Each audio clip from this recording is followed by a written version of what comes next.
Hola, ¿qué tal? Buenas tardes. Voy a comenzar hablando por la primer parte que se llama la crisis. Esta crisis abarca de 2007 a 2008 e inicia porque había una deuda bancaria.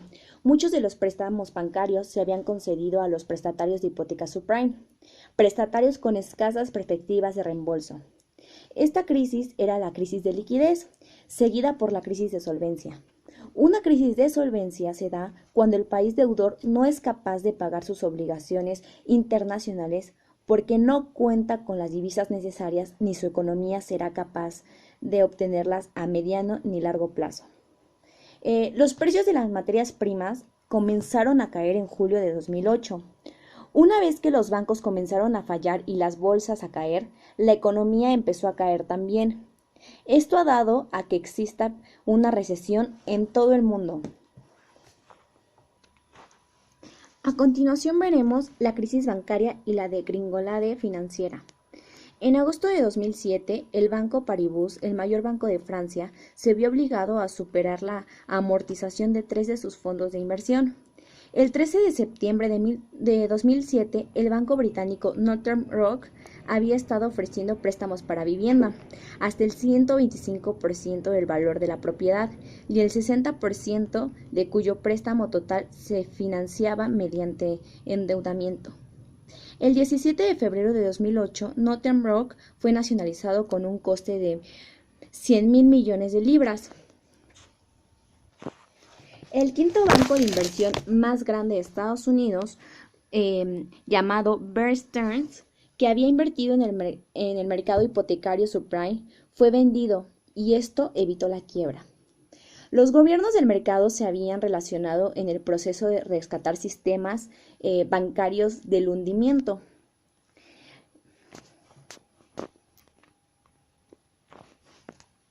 A continuación explicaremos un poco rescatando al sistema bancario. A los bancos se les tenía que poner en condiciones para comenzar a prestar. Los gobiernos de Estados Unidos y la Unión Europea se comprometieron en 2008 a comprar acciones de los bancos en problemas. Capítulo 2. El estado actual de la economía. Los economistas neoclásicos desarrollaron la hipótesis de las perspectivas nacionales para demostrar la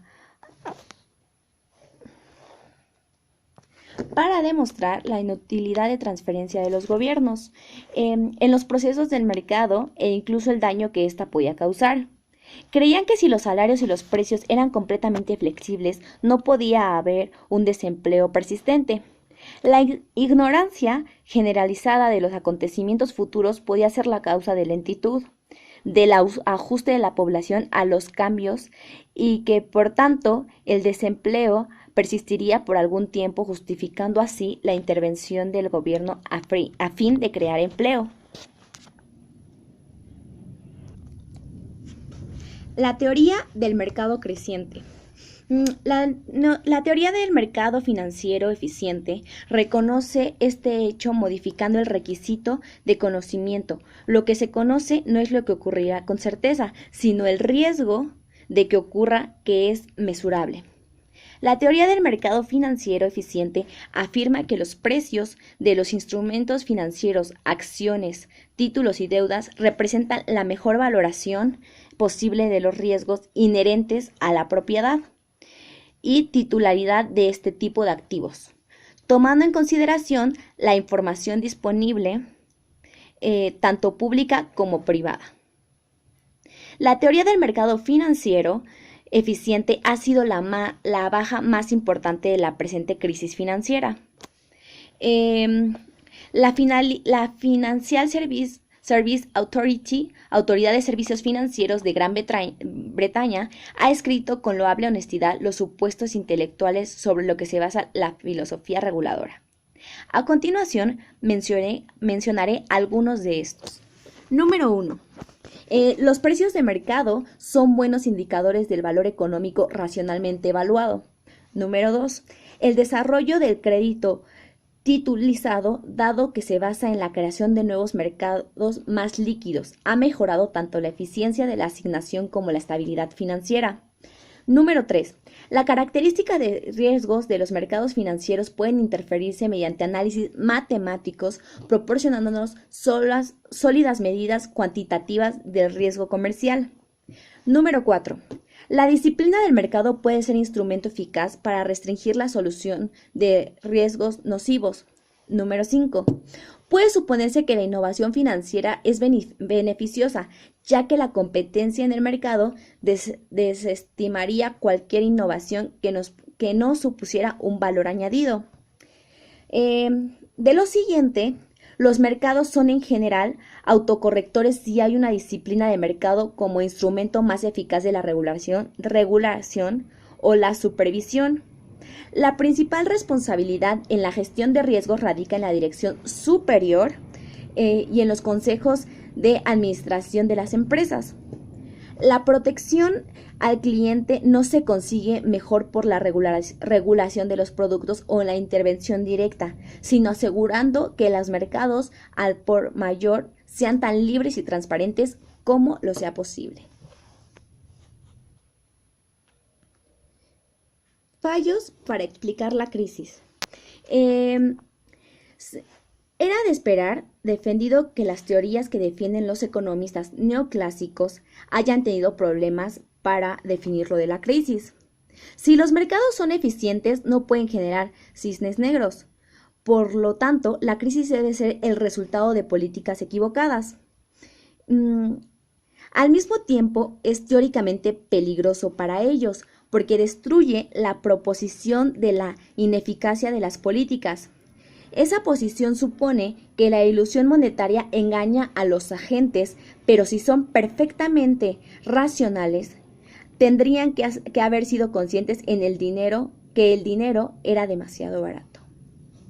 Aquí es donde el neo-keynesiano Joe Steele, quien dice lo siguiente: los fallos en los mercados financieros han destacado la importancia del carácter imperfecto de la información.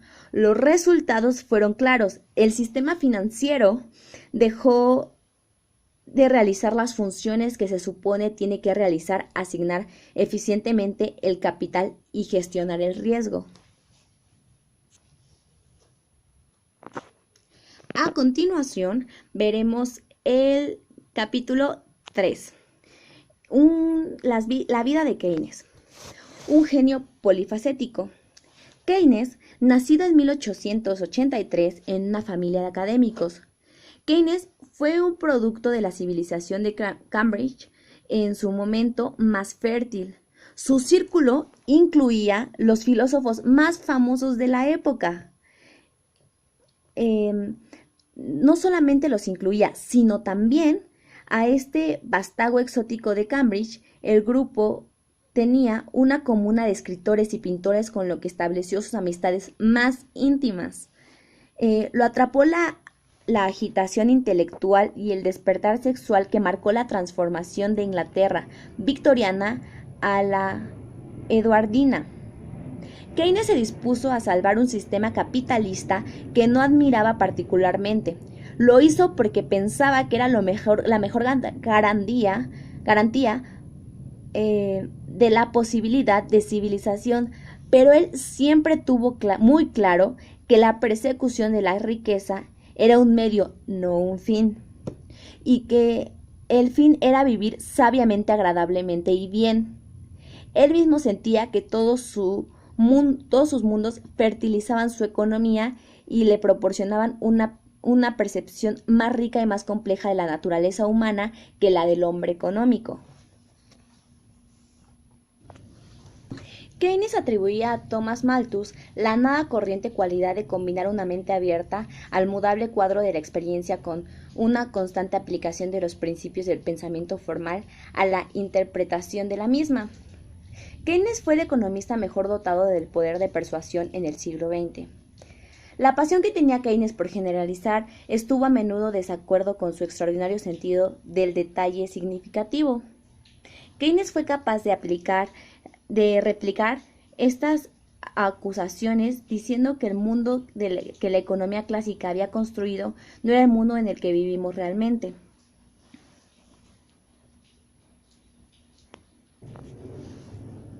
El efecto de la Gran Depresión.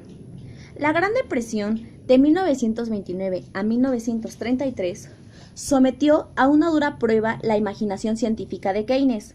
En el plano personal le costó su fortuna por segunda vez y cambió su filosofía de inversión. Keynes abandonó definitivamente la creencia que los mercados tenían mecanismos autocorrectores automáticos. De la promiscuidad a la fidelidad. El cambio en la filosofía de inversión de Keynes, de la promiscuidad a la fidelidad, viene indicado en un memorando que escribió el 3 de septiembre de 1931. En él ponía en tela de juicio la futura política de inversión de National Mutual Insurance, de la que era presidente. Su memorando se enfrenta a algunos de los dilemas clásicos de la gestión de una cartera de valores institucional. A continuación mencionaré cuáles son. Número 1. La tendencia desinflacionaria llevará tarde o temprano hacia un dinero muy barato. Número 2. Las acciones se devalúan por razones de pánico generadas por la incertidumbre. Número 3. La mayoría de las cosas que uno elegiría para vender no se pueden vender a ninguna manera en condiciones razonables. Capítulo 4. La teoría económica de Keynes. Los economistas clásicos creían implícitamente y los economistas neoclásicos creen explícitamente que los que participan en el mercado poseen un conocimiento completo de todas las atribuciones de probabilidad sobre los acontecimientos futuros. Al realizar inversiones se encuentran exactamente en la misma situación que los aseguradores. Conocen las probabilidades. Keynes creía que en muchas situaciones los participantes en el mercado se enfrentaban a una incertidumbre irreducible. No tenían ninguna base sobre la que calcular los riesgos a los que se enfrentaban al realizar una inversión. El dinero es una de las convenciones que la sociedad humana han adoptado para protegerse contra la incertidumbre, permitiendo aplazar decisiones sobre si comprar o qué comprar. Desempeña un papel decisivo en la explicación que da Keynes del desarrollo de la crisis financiera y la depresión económica. La actividad pre-keynesiana. Eran 4 los conceptos que dominaban la economía keynesiana y siguen dominando ampliamente la economía, a pesar de los propios esfuerzos de Keynes. Son la escasez, la neutralidad del dinero, la idea de equilibrio y la falta de realismo de los supuestos. La teoría económica de Keynes. En la teoría económica de Keynes, el hilo invisible de las convenciones ocupó el lugar de la mano invisible del mercado de Smith al condicionar los resultados sistemáticos, estableciendo profundos parámetros dentro de los que tiene lugar el comportamiento deliberado de los seres humanos racionales. Esto le permitió proporcionar una exposición más realista del comportamiento humano de la teorización del tipo ideal de la economía clásica. La consecuencia principal de este enfoque se hace en que el vínculo entre ellos lo establece en la actualidad las instituciones poderosas e ineludiblemente. Keynes no abandonó la noción del equilibrio, pero su equilibrio se encuentra en la naturaleza de los equilibrios por su propio impulso. Estados de reposo dados por el estado de la expectativa más que por las fuerzas fundamentales de la productividad y el ahorro. Las conclusiones prácticamente fundamentales de la productividad de este enfoque era la negación que una economía de libre mercado competitiva tenga una tendencia normal hacia el pleno empleo. Capítulo 5. La revolución keynesiana, éxito o fracaso. La economía keynesiana reinó triunfalmente, pues nadie quería volver a la década de 1930. En el ámbito nacional de los gobiernos aceptaron la responsabilidad de mantener niveles altos y estables de empleo. Hubo también un periodo de notable crecimiento que no se limitó a las economías dañadas por la guerra de Europa y Japón. Muchas economías que en buena medida habían evitado la destrucción física como la estadounidense, la australiana y la sueca, registraron unos resultados impresionantes. Latinoamérica y la Unión Soviética experimentaron un elevado crecimiento económico. A finales de la década de 1980, la teoría comenzó como la política que habían regresado a las formaciones pre-keynesianas. Entra Milton Friedman.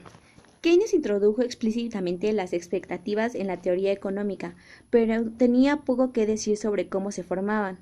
Lo que tenía que decir pareció omitir el aprendizaje mediante la experiencia o el uso eficiente de la información disponible. La disolución de la revolución keynesiana puede analizarse en dos dimensiones, la primera, intelectual, y la segunda, práctica. Se produjo una contrarrevolución en la teoría económica y una contrarrevolución en la política económica. La relación entre ambas no es ni sencilla ni directa. Las ideas de los economistas y de los filósofos pueden ser finalmente determinadas para bien o para mal, como creía Keynes, pero siempre llegan a arena pública mezcladas con la política, la ideología, los intereses creados y las circunstancias nacionales.